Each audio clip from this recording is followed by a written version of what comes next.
Hello all of you. हमारा क्या चल रहा था, आपके चैप्टर सेकंड के ईयर क्वेश्चन चल रहे थे। ठीक है, आज आपका ईयर क्वेश्चन है 2010 पे आया हुआ है, जो कि है 4 फैरेड के एक संधारित्र को पहले 50 वोल्ट तक आवेशित किया गया है, फिर उसे दूसरे संधारित्र के सिरों से जोड़ दिया, जो कि क्या है, अनावेशित है, यानी कि इस पे कोई भी चार्ज नहीं है।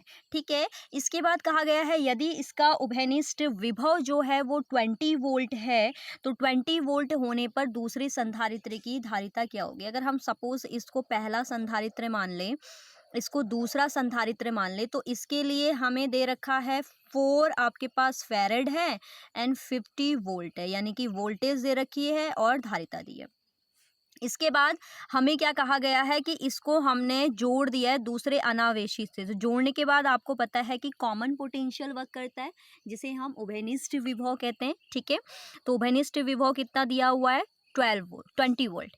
अब इस पे देखो, ये अनावेशित है, तो अनावेशित का मतलब है अगर हमारे पास Q आपके पास 0 है तो V भी ऑब्वियसली 0 होगा, क्योंकि हमने कॉन्सेप्ट पढ़ा है कि Q प्रोपोर्शनल होता है V के। ठीक, तो इसकी वोल्टेज जो है वो तो हो गई V, आपसे इसका क्या पूछा हुआ है, C। ठीक है, फिगर समझ में आ गया। तो अब हम सबसे पहले गिवन वैल्यू लिख लेते हैं। इसको मान लेते हैं पहले संधारित्र की धारिता हो गई C1, जो कि हमें गिवन है 4 फैरेड। क्लियर। इसके बाद इसकी जो वोल्टेज है, वोल्टेज हमें कितनी गिवन करवाई है, 50 वोल्ट।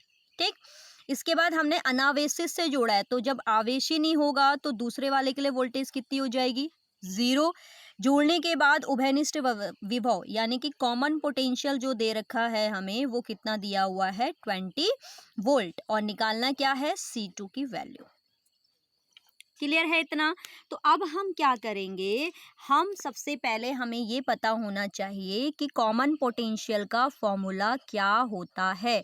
तो उभयनिष्ठ विभव, ठीक है, कॉमन पोटेंशियल मतलब उभयनिष्ठ विभव, इसका फॉर्मूला क्या होता है, V is equals to C1V1 plus C2V2 upon में C1 plus C2। It means कुल आवेश और कुल धारिता के अनुपात को हम कॉमन पोटेंशियल यानी कि उभयनिष्ठ विभव कहते हैं। The ratio of total charge and total capacitance is called common potential.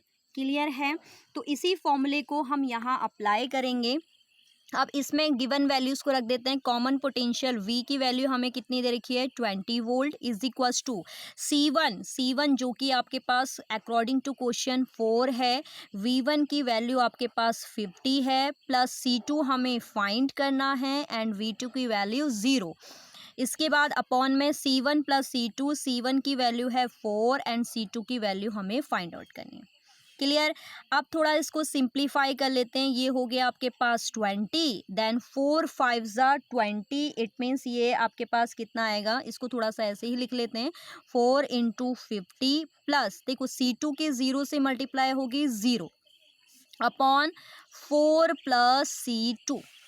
Clear.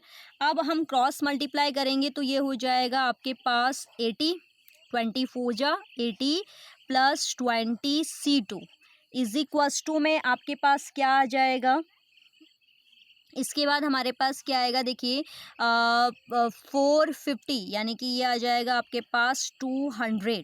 ठीक है, 4 5 जा 20 एंड 200। इसके बाद आपके पास आएगा 20 C2 is equals to 200, then आपके पास ये क्या है, पॉजिटिव है, तो इक्वल से हमारा ये हो जाएगा नेगेटिव, यानी कि 0। इसके बाद आपके पास आ गया 20 C2 इज इक्वल्स टू, ये बचेगा आपके पास 120। ठीक हो गया, तो यहाँ से हमारे पास C2 की वैल्यू क्या आ जाएगी, 120 अपॉन में हमारे पास क्या आ जाएगा, ये 20।